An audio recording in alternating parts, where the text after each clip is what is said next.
सिया राम मैं सब जग जानी, करहूँ प्रणाम जोरी जुग पानी। आगे राम लखनु बन पाछे, तापस बेस विराजत काछे। उभय बीच सिय सोहति कैसे, ब्रह्म जीव बिच माया जैसे। आगे श्री राम जी हैं, पीछे लक्ष्मण जी सुशोभित हैं। तपस्वियों के वेश बनाए दोनों बड़ी ही शोभा पा रहे हैं। दोनों के बीच में सीता जी कैसी सुशोभित हो रही हैं, जैसे ब्रह्म और जीव के बीच में माया। बहुरी कहाऊँ छवि जसी मन बसाई, जनु मधु मदन मध्य रति लसाई। उपमा बहुरी कहाऊँ जिय जोही, जनु बुध विधु विच रोहिणी सोही। फिर जैसी छवि मेरे मन में बस रही है उसको कहता हूँ। मानो वसंत ऋतु और कामदेव के बीच में रति अर्थात कामदेव की स्त्री सुशोभित हो। फिर अपने हृदय में खोजकर उपमा कहता हूँ कि मानो बुध अर्थात चंद्रमा के पुत्र और चंद्रमा के बीच में रोहिणी अर्थात चंद्रमा की स्त्री सो रही हो। प्रभु पद रेख बीच बीच सीता, धरती चरण मग चलती सभीता। सिय राम पद अंक बराए, लखन चलहि मगुदाहिन लाए।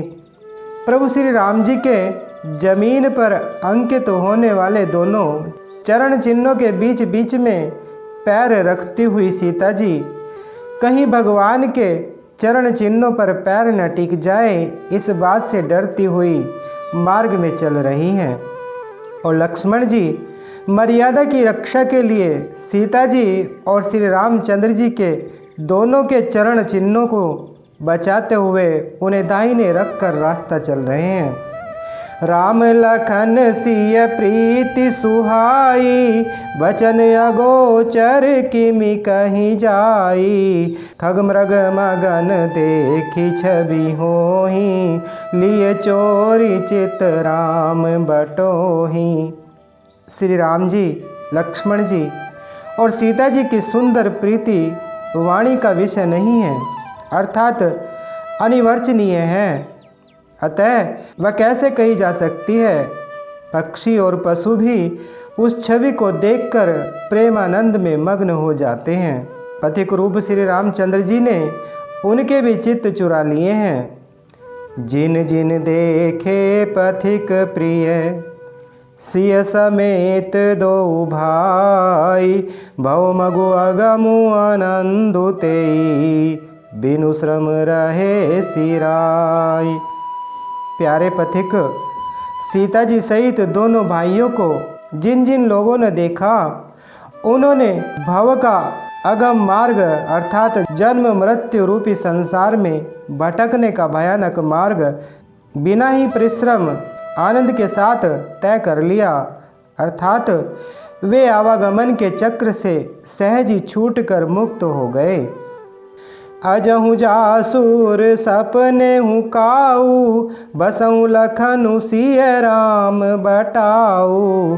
राम धाम पथ पाई सोई, जो पथ पाव कबहु मुनि कोई।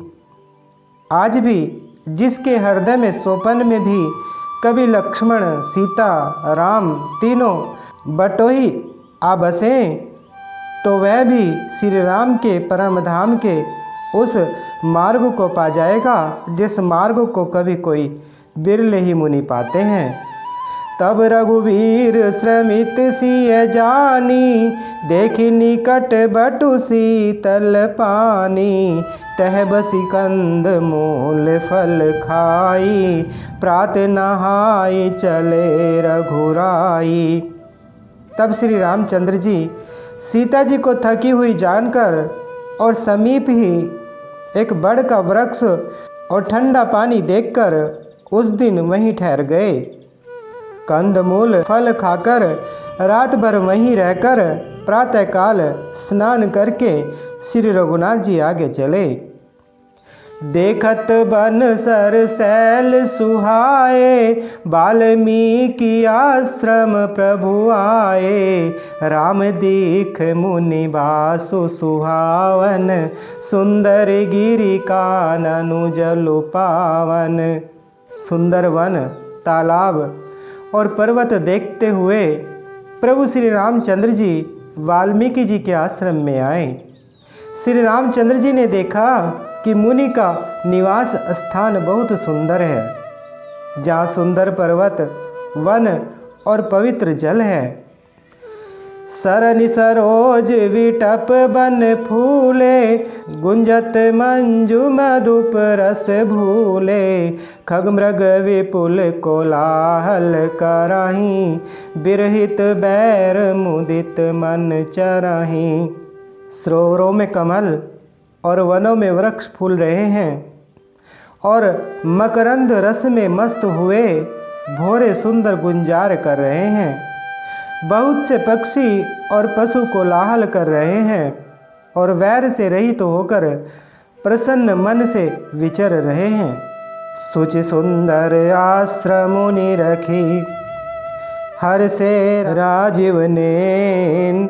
सुनि रघुवर आगमनु मुनि, आगे आयऊ लेन।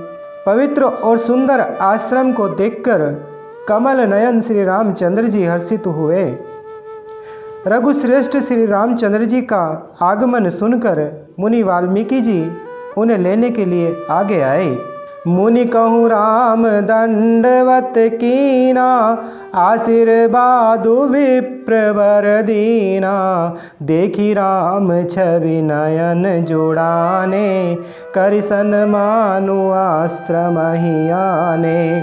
श्री रामचंद्र जी ने मुनि को दंडवत किया। विप्र श्रेष्ठ मुनि ने उन्हें आशीर्वाद दिया। श्री रामचंद्र जी की छवि देखकर मुनि के नेत्र शीतल हो गए।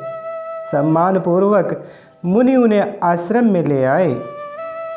मुनिवर अतिथि प्राण प्रिय पाए, कंदमूल फल मधुर मगाए। सिय सौमित्र राम फल खाए, तब मुनि आश्रम दिए सुहाए। श्रेष्ठ मुनि वाल्मीकि जी ने प्राण प्रिय अतिथियों को पाकर उनके लिए मधुर कंद मूल और फल मंगवाए। श्री सीता जी, लक्ष्मण जी और राम जी ने फलों को खाया। तब मुनि ने उनको अर्थात विश्राम करने के लिए सुंदर स्थान बतला दिए।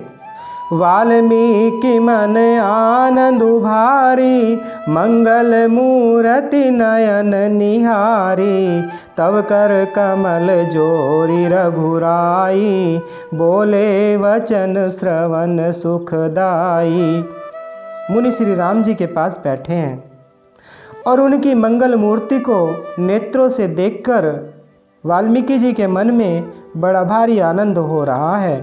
तब श्री रघुनाथ जी कमल सदृश हाथों को जोड़कर कानों को सुख देने वाले मधुर वचन बोले। तुम त्रिकालदर्शी मुनि नाथा, विश्व बदर जिमि तुम रे हाथा। अस कही प्रभु सब कथा बखानी, जहि जहि भांति दीन बनुरानी।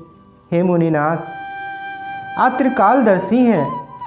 संपूर्ण विश्व आपके लिए हथेली पर रखे हुए बेर के समान हैं।